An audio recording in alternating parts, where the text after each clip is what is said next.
القادر کی جو بیل لگی ہوئی ہیں وہ یہاں پر ہیں. ابھی 9 مئی کے کیسز کی بیلز کی تو ڈیٹ ہی نہیں ہمیں دی گئی. جو ابھی تک دی گئی ہے دیٹ از 16. ہماری پوری یہ جو ILF ہے اور اس کے علاوہ ہماری جو بارز ہیں وہ وہاں پر ہائی کورٹ سے یہ کہہ رہی ہے کہ یہ کوئی طریقہ نہیں ہے, ہمیں آپ ارلی ڈیٹس دیں جس طرح سے ہے. آپ نے یہ دیکھا ہے جب تک وہ ڈیٹ نہیں آتی, یہاں سے اگر کل بیل ہو بھی جاتی ہے تو وہاں سے جب تک بیل نہیں. لیکن القادر ایک میجر کیس ہے عمران خان پر, سائفر کے بعد یہ ایک میجر کیس, اگر اس میں بھی معطل ہو جاتی ہے بہت بڑا ریلیف نہیں سمجھتی آپ؟ دیکھیے جی, ریلیف تو نہیں میں سمجھوں گی, انصاف ہوگا. ریلیف کس چیز کو ہم کہتے ہیں, دیر از اے ڈفرینس. ہم ریلیف نہیں مانگتے, ہم انصاف مانگتے ہیں جس کے لیے عدالتیں بیٹھی ہیں. ہم آئین قانون کی بات کرتے ہیں. لیکن جو یہ والی بات ہے نا, دیکھیں خان صاحب پر ہر کیس بوگس ہے, چاہے وہ سائفر کیس ہو, چاہے وہ توشہ خانہ کا کیس ہو, چاہے وہ عدت کیس ہو.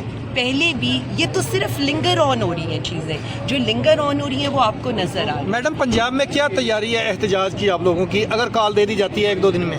دیکھیں 1-2 دن میں بھی اگر کال آتی ہے تو پنجاب تو آپ کو پتہ ہے موبلائز ہے. ہمارے لوگ الحمدللہ نکل رہے ہیں, ہمارے ٹکٹ ہولڈرز اس وقت اپنے حلقوں میں ہیں, ہمارے MNAs MPs اپنے کارکنوں کے ساتھ کھڑے ہیں. جس طرح سے PTI پنجاب میں یہ الیکشن اکٹھے ہو کر لڑا ہے, متحد ہو کر لڑا ہے, مجھے تو یہ یقین ہے کہ انشاءاللہ تعالی بڑی تعداد کے اندر پنجاب ایک دفعہ دوبارہ پرفارم کرے گا. اور میرا یہ خیال ہے کہ جس طرح کا خان صاحب یہ کہہ رہے ہیں کہ ملک بھر میں احتجاج ہوگا, PTI پنجاب آلریڈی اس احتجاج پر کام کر رہی ہے. ہماری تو جتنے بھی احتجاج ہوتے ہیں وہ پنجاب بھر میں ہوتے ہیں, حلقے وائز ہوتے ہیں. تو انشاءاللہ تعالی جج لایا عمل آ رہا ہے, فکر نہ کریں. ہماری کل رات کو ایڈوائزری کمیٹی کی میٹنگ ہوئی ہے, ہم اپنی سفارشات بھی بھیجیں گے. لیکن جس طرح سے وزیر اعظم خان صاحب نے کہا ہے, لایا عمل دیں گے عمر ایوب صاحب خان صاحب کے بہاف پہ, وزیر اعظم خان صاحب کے بہاف پہ, اور لیڈ کریں گے سلمان اکرم راجہ صاحب, ان کے پیچھے ہم کھڑے ہوں. 9 مئی کے ملزمان جو تھے ان کو انسداد دہشت گردی اسلام آباد سے سزا ہوئی ہے, اور بھی کافی زیادہ ہیں, آپ بھی اسی کیس میں ہیں. تو PTI ریڈی ہے دوبارہ جیلوں میں جانے کے لیے؟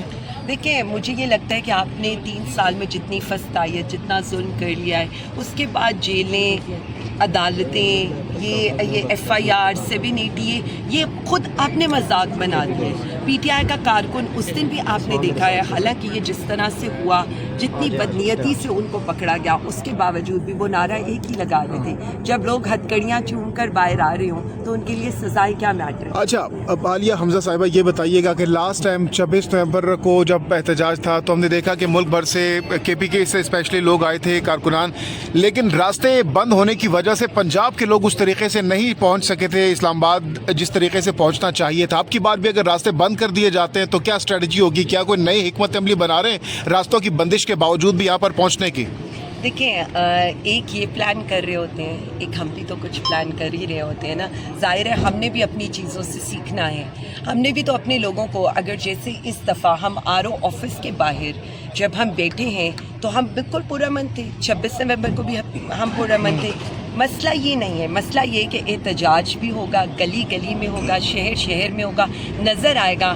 یہ کتنے راستے بند کریں گے, کیا یہ ہر گلی کو بند کریں گے, ہر شہر کو بند کریں گے؟ ہر شہر کو تو یہ بند کر سکتے ہیں, لیکن اب ان کو گلیاں بند کرنی پڑیں گی, کیونکہ PTI یونین کونسل لیول سے لے کر وارڈ لیول سے لے کر نیچے تک پینیٹریٹ کی ہوئی ہے. اور PTI کا کارکن اب نکل رہا ہے, PTI کے کارکن نے اس چیز کو بالکل وہ کر دیا ہے جو یہ خوف کے بت ہیں. آپ نے یہ دیکھیں, میں نے جو اب ویژولز آپ کو دکھائیں, یہ ویژولز کیا بتاتے ہیں؟ یہ ویژولز یہی بتاتے ہیں کہ پاکستان تحریک انصاف کا کارکن ہو, پاکستانی عوام ہو, وہ ریزسٹنس کے لیے تیار ہے, وہ مزاحمت. لیکن میڈم کارکن پہلے بھی نکلتا تھا, لیکن آپ کی لیڈرشپ جو ہے وہ غائب ہو جاتی تھی. کارکن تو پہلے بھی نکلتا تھا, اب بھی نکلے گا. دیکھیں میں کریڈٹ دوں گی, بالکل دوں گی. ہمارے کارکن ہم سے بہت آگے ہیں, اور یقین مانیں ہمیں راستہ بھی وہ دکھاتے ہیں, ہمارے ساتھ بھی وہ چلتے ہیں. اور ہم بالکل, میں آپ کی اس بات کے آگے بالکل کوئی وہ نہیں کہوں گی, میں تو ان کو خراج تحسین پیش کرتی ہوں. لیکن ان کو یہ پتہ ہونا چاہیے کہ ان کی بہن خود بھی ان کے ساتھ کھڑی ہوگی اور کوشش کرے گی باقی سب کو بھی ان کے ساتھ کھڑا. میڈم اس بار خان صاحب نے کہا ہے کہ ورکر نہیں لیڈرشپ قربانی دے, ڈٹ جاؤ یا ہٹ جاؤ کا بڑا فہم ہوا تھا, ٹویٹر پہ ٹرینڈ چلا تھا, تو اس حوالے سے آپ کیا کہیں گے, لیڈرشپ ڈٹ جائے گی یا پھر ہٹنے والی؟ اچھا, اگر آپ نے دیکھا ہو اب جو احتجاج ہیں, ان احتجاجوں کے اندر یا جو ہم اسلام آباد ہائی کورٹ میں اکٹھے ہوتے ہیں, لاہور ہائی کورٹ میں اکٹھے ہوتے ہیں, تو ہم کر کیا رہے ہوتے ہیں؟ بیسیکلی ہم تو یہ کہتے ہیں MNAs آئیں, MPs آئیں, سینیٹرز آئیں, ٹکٹ ہولڈر آئیں, اس کا ریزن یہ ہے کہ ہم یہ کہتے ہیں پہلے آپ کھڑے، جب آپ کھڑے ہوں گے تو آپ کا ورکر آپ کے ساتھ خود ہی کھڑا ہوگا. سو ابھی بھی اسٹریٹجی یہی ہوگی، پہلے لیڈرشپ آگے ہوگی اور اس کے بعد ورکر آئے گا. کہیں پر ایسا نہیں ہوگا کہ لیڈرشپ نہ ہو اور ورکر کو ہم گولیاں کھائیں. کیا آپ کی